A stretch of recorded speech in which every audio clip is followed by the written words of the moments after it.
L'élément qui a été décisif dans mon choix, c'est qu'il propose plusieurs choses. Donc, il faut le test, il proposait que je reprenne des études, il proposait une formation, mais moi, je voulais réellement recommencer le plus vite possible. J'étais en arrêt depuis 2 ans et j'avais cette envie de reprendre, de voir que j'allais servir à quelque chose, que je pouvais encore aider des personnes. Je savais que c'était dans le social, je ne savais pas exactement quoi, mais cette envie de reprendre directement et pour une question de coordination, de faire que je me sente bien à mon travail. On a commencé par du bénévolat. On verra la suite pour voir s'il y a moyen d'adapter avec un petit contrat ou quoi comme. Mais ici, c'est pour voir le nombre d'heures et si voir le travail me correspond.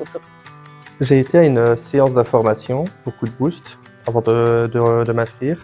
Et là, j'ai pu poser des questions, notamment par rapport aux stages non rémunérés. Et on m'a dit qu'on peut passer autant de stages non rémunérés qu'on le souhaite, qui permettait de développer beaucoup d'expérience. Et c'est ça qui m'a vraiment fait choisir de venir ici. Bon, moi, c'est obligatoire. Bon, apprendre le français. Parce que mon génération, je pense, c'est très rare pour obtenir autre chance pour vivre.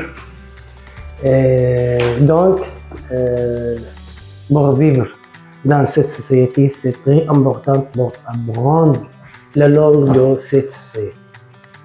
Mon élément décisif dans mon choix, c'est déjà tout premièrement, on va dire le salaire qui n'est pas très attractif chez les ouvriers de nos jours. Et puis être payé au compte-gouttes en intérim, c'est pas très flatteur, si on peut dire ça. Donc j'ai vraiment décidé de me lancer, tout en me disant qu'il fallait quand même que je compte certaines lacunes dans l'administratif, etc. Parce que voilà, on est ouvrier, donc c'est des choses qu'on ne connaît pas. C'est pour ça que je me suis entouré de Jobin dès que j'ai commencé. Et j'ai pu voir l'aspect de tout ce qui me manquait. Et vu que j'ai comblé ces aspects-là, il n'y avait plus qu'à me lancer, j'étais prêt. L'élément décisif, surtout, ça a été le fait que ça a été proposé par mon employeur. C'était une opportunité à ne pas rater.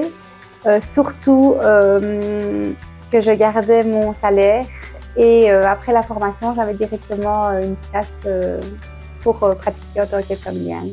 Pour moi, ça c'est un moment j'ai compris que ma vie n'est pas arrêtée après la guerre. Et je dois vivre ici, comme en mon ville. Je dois étudier, je ne peux arrêter et je dois faire quelque chose. Et le français, c'est ma vie maintenant.